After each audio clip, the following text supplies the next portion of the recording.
When we first met Lara, she was younger, she was naive, she was excited.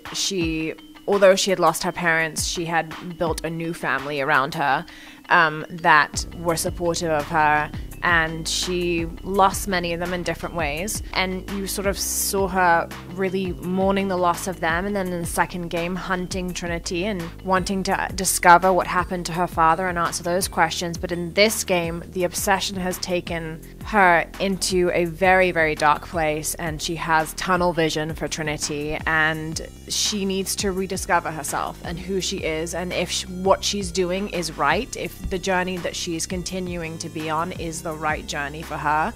It's a definite arc. It's hard to talk about it because you want to sort of talk about very specific aspects of what happens in order to really dive into her journey. But just in general, yes, it is an incredible opportunity for an actor to get to sit and breathe and live this character for 3 games and discover where she kind of ends up in the end. What was nice on this one is, you know, we are taking her to kind of that defining moment, right? Where, as Camilla said, the obsession is kind of seeping in, and she's making not the best choices sometimes because she's so focused on Trinity and, you know, finding out more about them and why did they kill her father. We're taking a look at how is she responsible for all the stuff that she has to deal with. How do her own actions get her into these situations? What kind of complicity does she have for the actions she carries out? How is she going to deal with it?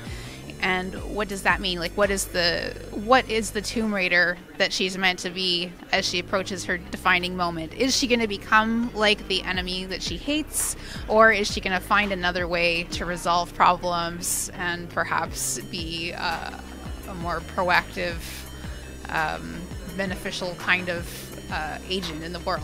We really beat up the script a lot on this project. You know, we kind of set the bar very high, and, you know, as Camilla knows, there were some days where, you know, we would fly in the night before and still have another read of the script and tweak kind of things, you know, the night before, and we'd show up with, you know, some small revisions, hopefully not too crazy. So yeah, we really put the script under a microscope.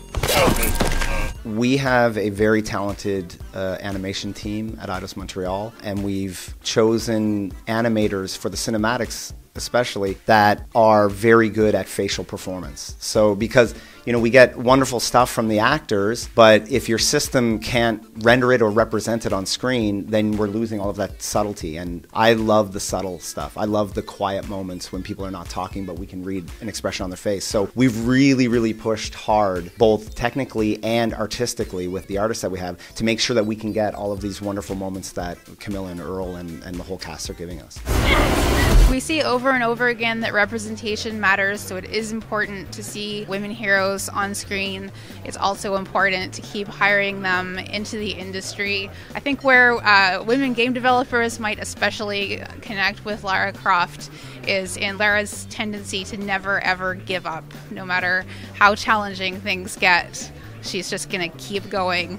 I think we're at a time when we need to see female representation like this as leads in games, as leads in movies. Lara Croft has been around for a long time. Tomb Raider did pave a way and made a female heroine, and I think that, you know, it continues to inspire movies to be made, and so that to me is a big part of the reason why Lara Croft is so important. And in this trilogy, we've made her a very complicated human being, and I continue to meet girls at Comic-Con, men and women at Comic-Con, who tell me that they relate in some way to her journey in difficult aspects of her life, and that they find a piece of themselves in Lara, and they find her continued journey and the way she struggles, but she continues through to be very inspiring, her strength to be very inspiring.